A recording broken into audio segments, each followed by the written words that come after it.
Hello, my name is Max, and with me today is Alid, Yeah. and finally Chris. Hello. And we're reviewing Doctor Who: The Rings of Akhaten.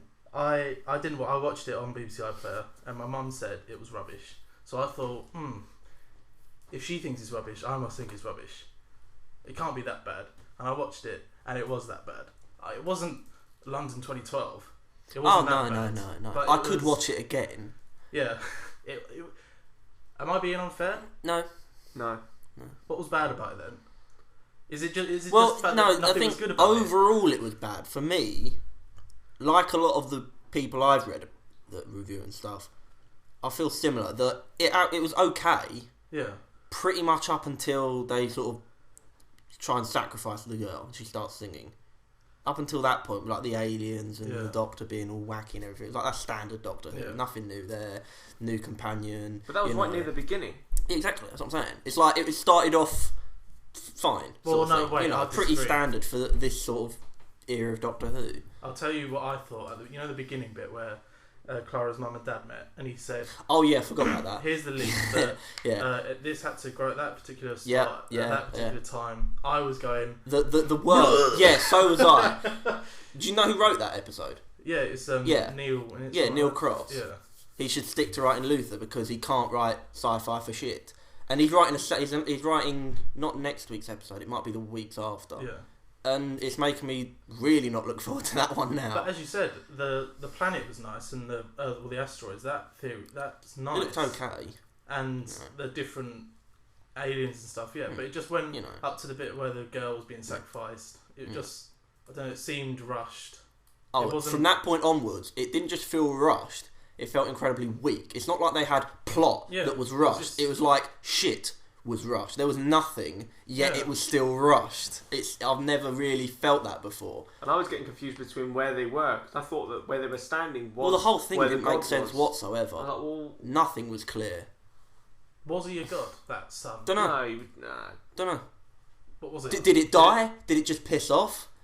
What event did it actually get defeated, or did it just go off? But you didn't say. That's the point. I don't think it's intentionally open to our interpretation. It's not like some sort of we're trying to take a message from it. I think it was just just vanished sort of thing because it got fed on the possibilities of memories. I mean that whole concept of like the memories and. I don't get it. Like it was feasting on stories and memories and stuff. That's just shit. That is shit. That's not cool. That's not interesting. It's just I was like, why am I? I think it wasn't bad. I was sort of watching it, but what got to me is when she started saying about the leaf and like, her parents and everything. It was too sweet. It was sickly sweet. It was there. It's almost as it felt like filler to me, just to fill in the episode, pad it full of stuff, because otherwise without that it would have been shit.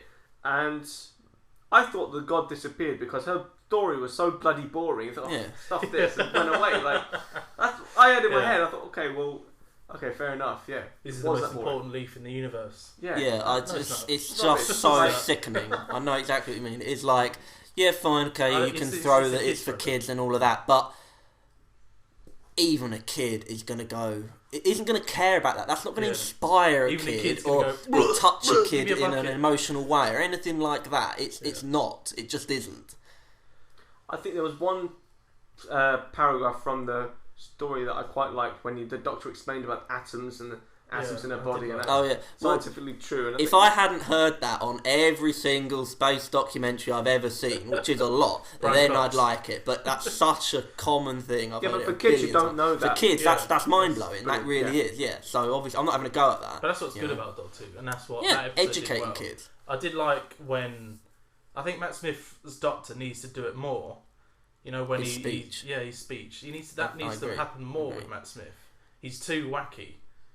It needs to be moments where, I do like those moments, but I thought that moment in particular was a bit stupid. Yeah, but I still like. It's got nothing to do with his acting. It's got nothing to do with like his sort of like this whatever you want to call it, like the strength of that scene or anything like that. It was just the point of that scene. I don't get it. So does that god, whatever, now know everything that the Doctor doesn't know everything that the Doctor knows. I think so. So it knows like his name and things like that. The Doctor just willfully gives up all his memories and knowledge because that's just stupid. I hate that idea. It is absolutely stupid. But did the sun or the god consume it? Don't know exactly. We don't know. All we saw was him giving this great speech and looking like he's about to regenerate, sort of thing. And then it's like, then it cuts to Clara and she zips over on the bike and he's on the floor, sort of thing. It's like that whole motorbike stuff. I didn't like that. I thought it was bad. It was bad directing.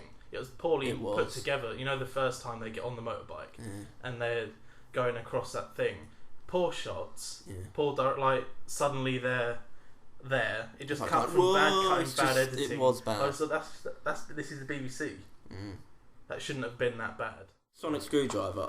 I've never been fully one to go behind the whole, oh, it's stupid, he just uses a sonic screwdriver and he gets out of it sort of thing. I understand there are moments when you need to do that and sometimes it sort of touches that line, it gets over that line, but I've never seen a plot which completely, unbelievably ruins the whole idea of a sonic screwdriver than that one. That brings up to, like, what does a sonic screwdriver do? You know, what the hell does it do? You sort of got a grasp on what it can do. I thought it could only open doors and do stuff. Every now and then it sort of shows it can do maybe something else like reattach barbed wire and stuff like that. But this time I've seen other people liken it, as I did, to Harry Potter. It looked like a wand, battle. Yeah. It was he had a wand. He had a wand, yeah. It just looked so unimaginative, so just ridiculous, absolutely ridiculous. The thing is, and he's pissed all over the sonic screwdriver. The note that I've written down here is there was no danger. No. But what they did is, you know the bit where the Doctor's holding the door open? They said, this is really heavy. Yeah. That's where they crammed a little bit of danger in. Ramp the power up or something like that. But that doesn't exactly, it doesn't make sense. Because it's like, so can I assume that thing can push, right? So he can push Daleks away. Someone shoots at him, he can stop the bullets in midair. I mean, like this just opens up so much. Can he pull with it, or is it just push? Never introduce something like that because you will have a problem on your hands. It was just for a one-off thing, and I think that if they're not going to repeat those same physics of the sonic screwdriver, they're shooting themselves in the foot. Yeah. See when the Doctor he mentioned that he'd been there before with his granddaughter. Was that an actual episode from Old Who? No, it wasn't. No. But what I like about it is the people that haven't seen or know nothing about classic Doctor Who, what did they think of that? Well, I've seen a lot of reviews and a lot of people didn't even notice it.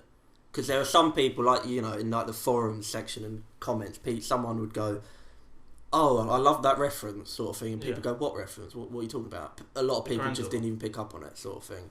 But did they think that was they just thought, oh, they've slipped in grand, but what they meant is daughter. Who knows? A lot of people probably don't even have a clue about classic. Or did they think, oh, that's nice, he had a granddaughter, I must go back and No, I think most people just go straight over their head. I don't think it even computes. Well, what did, people listening, if you haven't seen the old ones, what did it go over your head?